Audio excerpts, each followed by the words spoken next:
Hey guys, this is Michaela coming to you live from my menstrual cycle day 16. This is my fourth flow note that I'm making, and I'm excited. I already have learned so much just from starting this process of recording these videos, and I'm also really proud that I've done 4 days in a row because that's the goal. I want you to get to see every day. So, I did some ovulation tests. And I did say that I was gonna do like a walkthrough about the tests. I'm gonna actually say that for tomorrow because um, I want to just talk about something that's been on my mind since doing these tests. So I got a little off, I think, on my days. I ovulated day 14, 15. That's when I had like strong positive ovulation tests last cycle. And I really wish I had tested. But you guys got to see on camera what day 14 and 15 was like for me. I tested this morning and I got a light positive line. So on the strip, there's the control line. Ovulation test, that's the control line. It's very distinct. And when I got the positive ovulation test, it was so like absolutely there's an LH surge happening.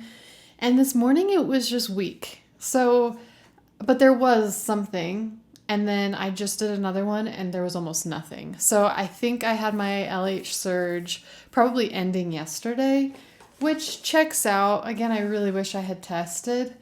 But it got me thinking. I'm like, how long does that, I think it's called luteinizing. I could be saying it wrong, but like how long is that luteinizing hormone in like spiking in your system for ovulation? Like how long are you ovulating was my question.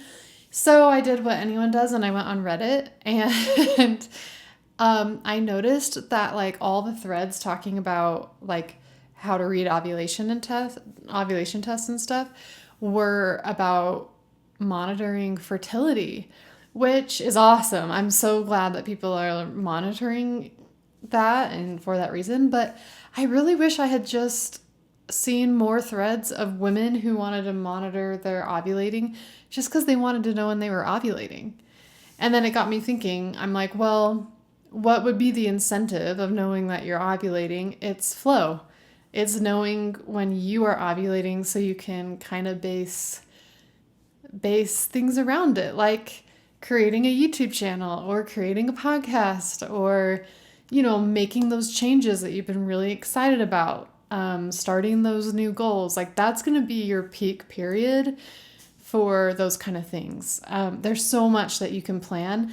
And, I'm going to say this now and I'm going to say it again.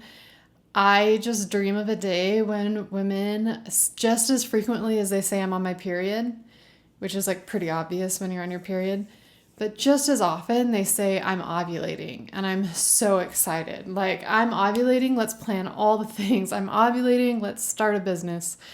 Because I think what that will do is empower women to just, be in that flow, to be in that creation state. So anyway, I wanted to go on that little rant today because that's been really on my mind today.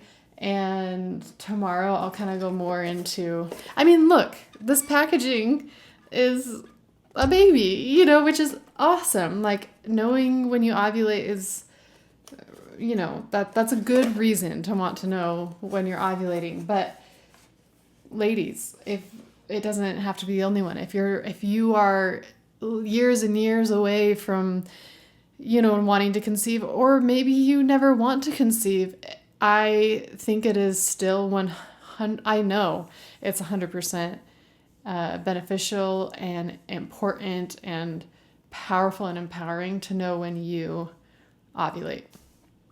So anyway, that's what I have to say about that.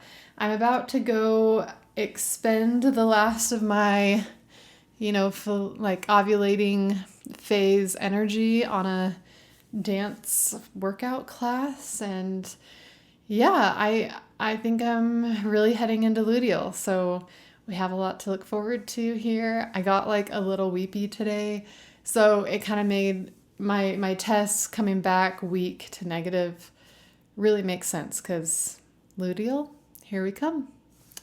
Anyway, thanks for tuning in, and I will see you for day 17 tomorrow. Mwah.